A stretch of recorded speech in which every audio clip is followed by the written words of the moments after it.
What are some subtle red flags that tell you a movie is not worth watching? Critics are calling it laugh out loud funny. It's almost always garbage. Closely followed by comedy film of the year when it's ducking January. Yay, that gets me too. Best film you've seen in 11 days. Apostrophe. And it's still in like 8th place. And only 6 movies have come out. If the trailer has blurbs from reviews, check to see who wrote each review. On bad movies, they will often put multiple blurbs from the same review. That or the 5 stars bit is huge, but the publication is not reputable, so they put it in a tiny font size. Or the new thing is positive tweets from accounts WTH 5 tweets and no picture. Them desperately pointing out the director/producer/writer/studio's better movies and productions that barely relates to the movie's themes in an attempt to lure in fans. To me it always meant the movie doesn't stand out enough to stand on its own. Created by one of the producers of some big movie means nothing. It's like saying your heart surgery will be performed by the receptionist of the world's greatest heart surgeon. The guy who threw money at this movie also threw money at this unrelated movie people thought was good. So this one must be too. Apostrophe. I don't think you've properly understood the role of a movie producer, and nor has the person you're replying to. They're very rarely just the bankroll. They usually have at least some degree of involvement in the creative process. Even executive producers, who, as a rule, are more hands-off, and sometimes are just financiers, often have creative input. From the producers of X is clearly just a marketing strategy, rather than an indicator of what a movie will be like, mainly because the role of producer is so varied in practice, but that doesn't mean that who produces the movie is irrelevant to the final product. In fact, in some cases, a producer will have far more creative control than the director. It's clearly just a star vehicle, like, all the hype is about the star's riveting new performance, but no corresponding critical praise for the story, directing, special effects, nothing.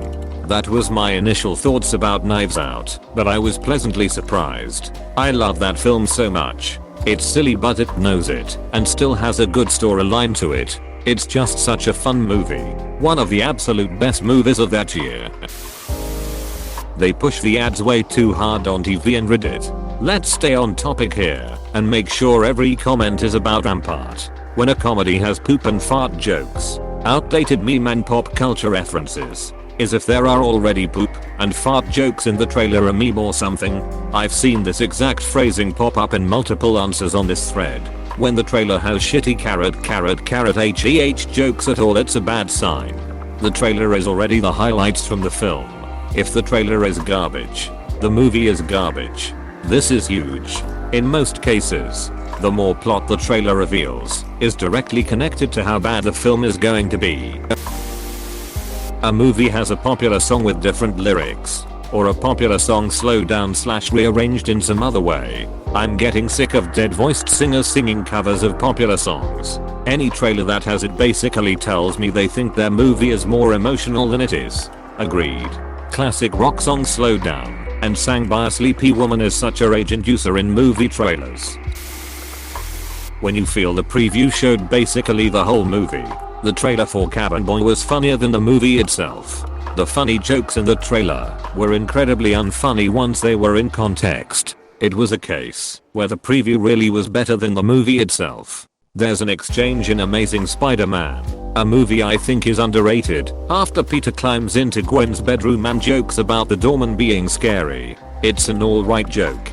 In the trailers, they showed that exchange, but switched a couple of the lines around, and it was a much better joke. The punk line actually felt like a punk line. The doorman scene was in the script. I don't remember if they filmed it or not, but they talk about it in the audio commentary. If any of the actors have an overly expressive O face on the film's poster, unless it's Home Alone. If in the commercial the people who are raving about it aren't anyone reputable. Susan on Twitter said it was the best movie she saw in 2020. Susan didn't have many options in 2020. Her standards were lower. This applies to games way too often too. Game of the Year award. Random ass website. Com. Well, a lot of the time AAA games will just put fake in messages on their box, or will get in's janitor to say it the best game. Like bruh, how can 15 different games be Game of the Year? 15 different Game of the Year awards. Games don't really have an Oscars or a Golden Globes. There's lots of smaller organizations that do this for film too, but we only really recognize the big ones. Gaming doesn't have a worthwhile award yet. I mean, we sort of have the Game Awards. I mean, people are more there for the new game announcements rather than the actual awards. But still.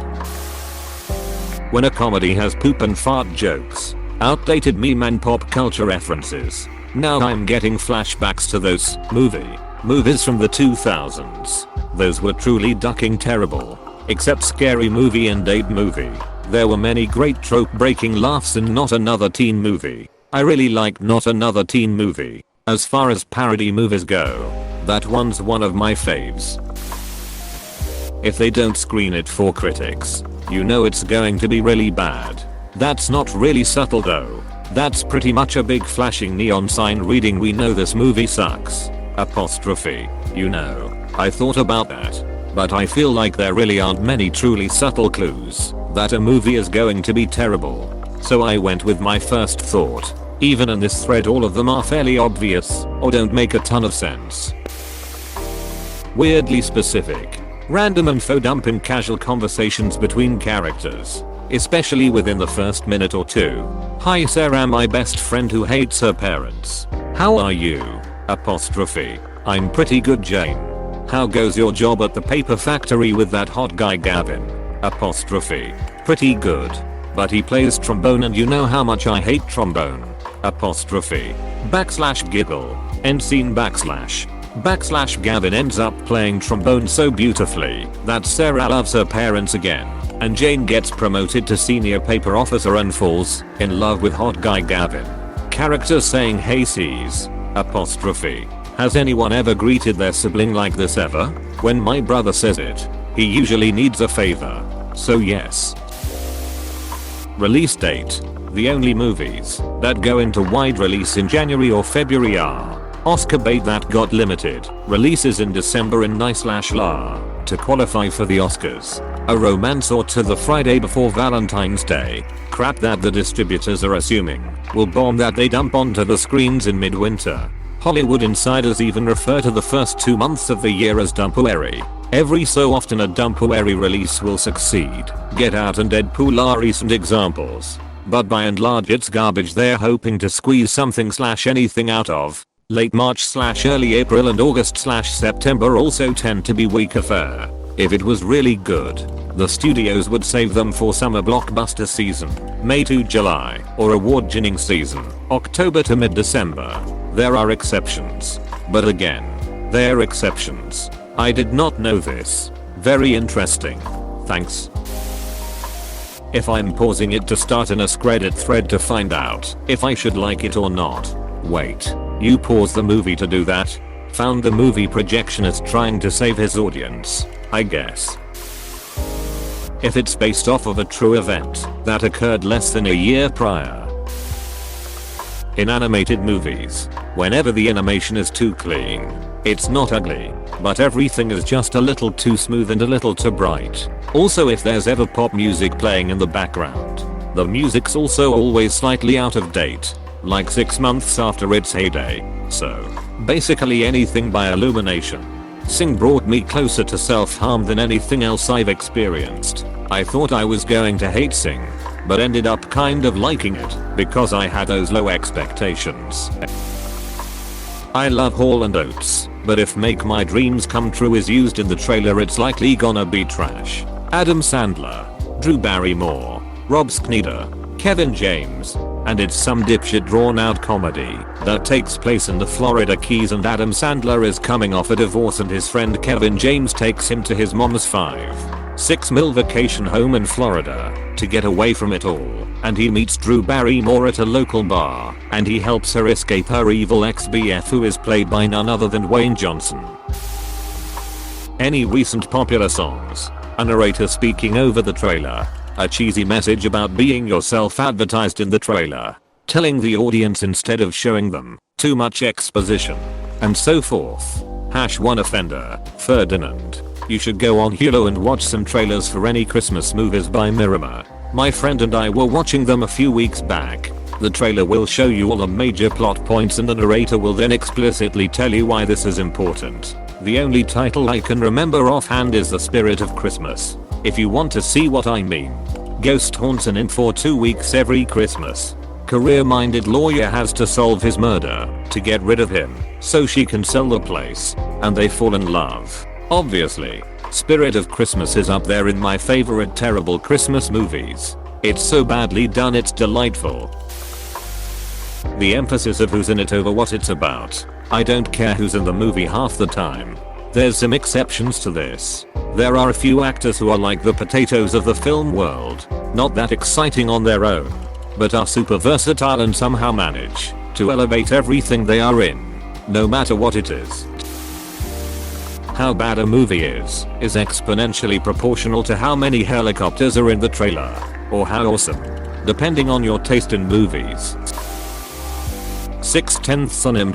Some movies lower than that are so bad they're good, but the 6/10 will be bad in ways that vaguely annoy you, which is somehow worse. Certain really bad movies, The Room, are so far from what we consider good, they become laughably bad, which for some reason makes people like them.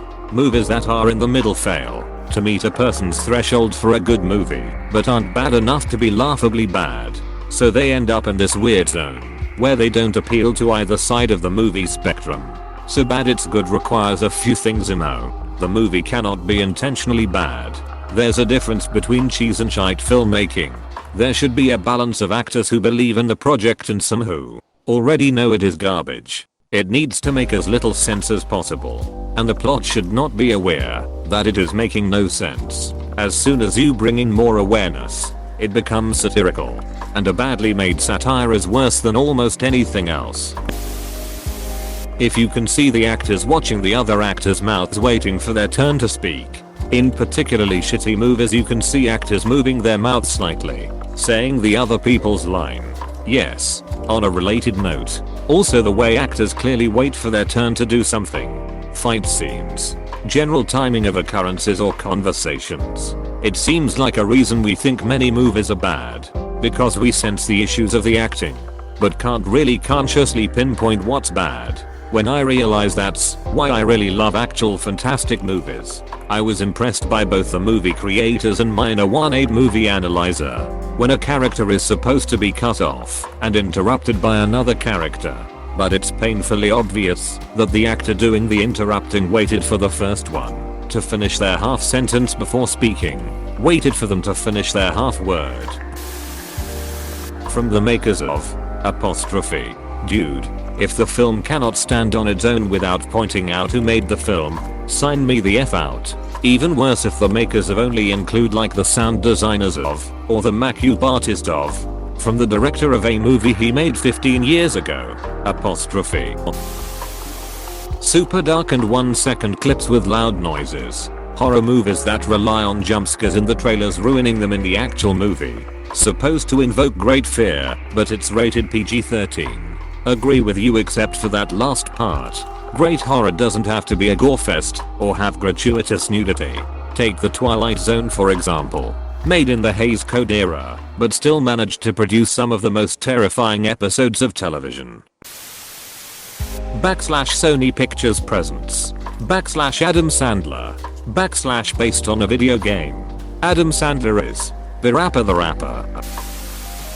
Long voiceovers to set up the story or to advance the story. It means either the writer sucked or they couldn't get the scenes quite right, so the editor had nothing to work with. Just explain the plot, or the dialogue does it in the most ham-fisted way. Hey brother, you've been seeming a little off ever since our mom died 6 months ago. She was killed in a car crash caused by a drunk driver. You were the first of us on the scene, and you saw her breathe her last. Remember that? Your girlfriend left you a couple months ago because you just aren't the same anymore. You told me you're on the verge of losing your job, which I'll bring up now, as if you're not aware of that. Also, you're my brother, and I'm your sister, and our mom is dead. Apostrophe. I kind of loved Space Force because the mom was in jail and they were so committed to never explaining while mayo. No weird dialogue like that at all. Reviews are generally mild. Usually these movies are by the book, full of tropes, and not doing anything new or interesting. Polarized reviews are where it's at for most genres. Check out the highest ratings and lowest ones. Usually it's personal preference that determines how much they enjoyed it. So if the movie sounds good to you, you'll probably like it. When I check reviews, I like checking the 4-star reviews and 2-star reviews. Why someone gave 2 stars instead of 1 or 4 stars instead of 5 usually paint a good picture of if something is garbage or worth sitting through. Ebert talked about his star ratings a lot in his writings about his writing. He had a 4-star maximum review. So 4 stars was, everyone should see this movie. 3 stars was, if you like these kinds of movies, you'll probably like this movie. 2 stars was, the relatives of the people that made this movie will probably like this movie. 1 star is, no one that made this movie even likes this movie. 0 stars, rarely given out. The master negative of this movie should be cut up to make ukulele picks. Hey PSSST. Please subscribe and like.